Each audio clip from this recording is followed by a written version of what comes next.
الله الرحمن الرحيم والشمس وضحاها والقمر إذا تلاها والنهار إذا جلاها والليل إذا يغشاها والسماء وما بناها والأرض وما طحاها ونفس وما سواها فألهمها فجورها وتقواها قد أفلح من زكاها وقد خاب من دساها كذبت ثمود بطغواها إذ انبعث أشقاها فقال لهم رسول الله ناقة الله وسقياها فكذبوه فعقروها فدمدم عليهم ربهم بذنبهم فسواها ولا يخاف عقباها.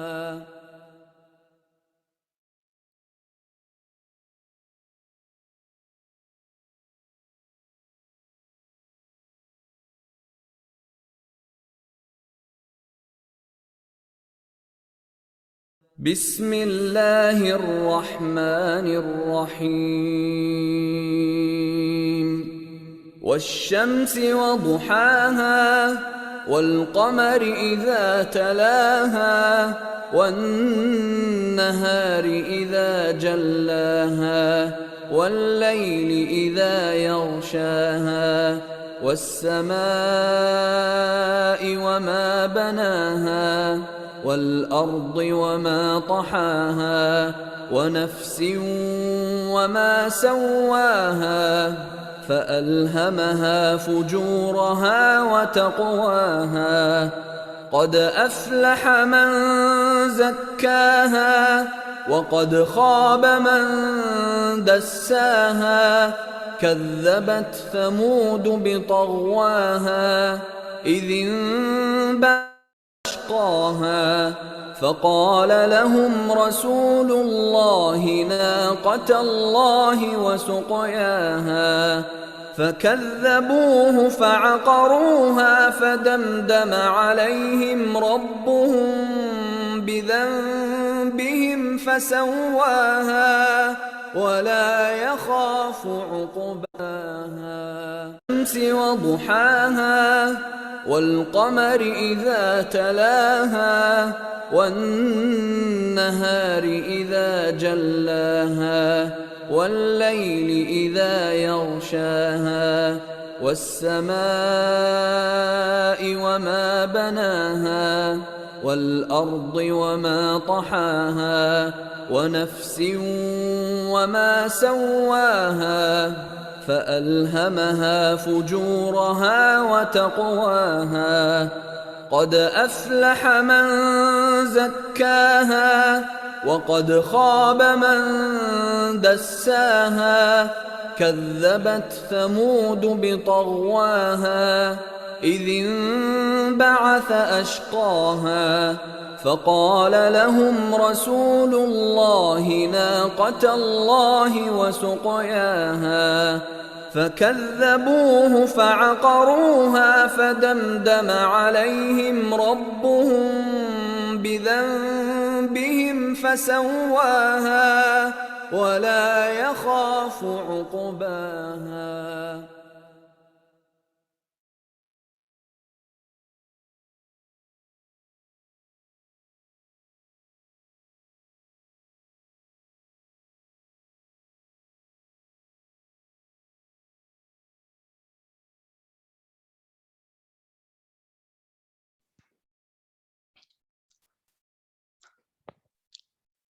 السلام عليكم ورحمة الله وبركاته. نحمده ونصلي على رسوله الكريم أما بعد فأعوذ بالله السميع العليم من الشيطان الرجيم من همزه ونفخه ونفثه بسم الله الرحمن الرحيم يا أيها الذين آمنوا اتقوا الله حق تقاته ولا تموتن إلا وأنتم مسلمون يا أيها الناس اتقوا ربكم الذي خلقكم من نفس واحدة وخلق منها زوجها وبث منهما رجالا كثيرا ونساء واتقوا الله الذي تساءلون به والأرحام إن الله كان عليكم رقيبا يا أيها الذين آمنوا اتقوا الله وقولوا قولا سديدا يصلح لكم أعمالكم ويغفر لكم ذنوبكم ومن يطع الله ورسوله فقد فاز فوزا عظيما. وقال قد أفلح من تزكى وذكر اسم ربه فصلى.